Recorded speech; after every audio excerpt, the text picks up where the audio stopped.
अस्सलाम वालेकुम guys, this is instructor Asad Mahmood from IT treasures. So last की वीडियो में हम लोगों ने प्रोसेस मैनेजमेंट कवर कर लिया था। तो आज का हमारा टॉपिक है memory management.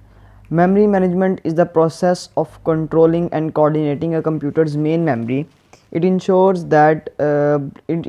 that block of memory spaces are properly managed and allocated, so the operating system, applications and other running process have memory that they need to carry out their operations। अच्छा, memory management भी जो है ना operating system का ही काम होता है। Memory management basically होता क्या है कि जब भी हम कोई एप्लीकेशन खोलते हैं तो उसको अपनी वर्किंग के लिए एक प्रॉपर मेमोरी चाहिए होती है, ठीक है।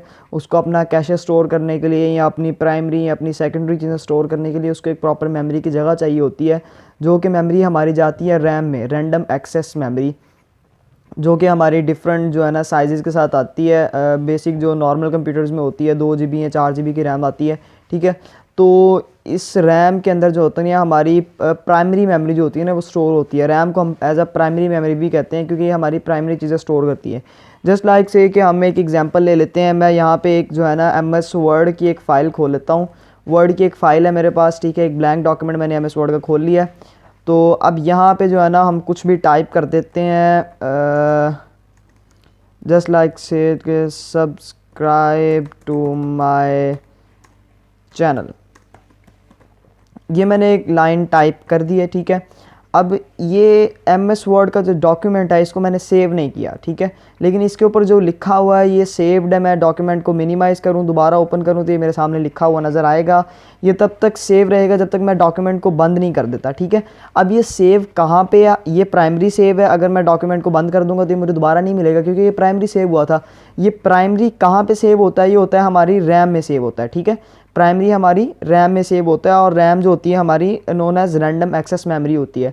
मैंने पहले भी बताया था कि हमारे पास 3 टाइप्स की मेमोरी होती हैं। रैम होती है जिसको हम रैंडम एक्सेस मेमोरी भी कहते हैं। रोम होती है जिसको हम रीड ओनली मेमोरी कहते हैं, जिसके अंदर हम कोई चेंजेस नहीं कर सकते। वो जो हमारा सारा बूट में नहीं होता है ना, आपके PC के स्टार्टिंग से लेके डेस्कटॉप पे आने तक का जितना सारा प्रोसीजर होता है वो आपका रोम में स्टोर होता है, ठीक है। इसीलिए उसको रीड ओनली मेमोरी कहा जाता है क्योंकि उसमें हम कोई चेंजेस नहीं कर सकते, उसको हम सिर्फ देख सकते हैं, उसको पढ़ सकते हैं। इसी तरह से रैम है, रैंडमली एक्सेस्ड मेमोरी है। आपका जो प्राइमरी सारा डाटा है वो आपके रैम में स्टोर होता है, आप उसको रैंडमली एक्सेस कर सकते हैं।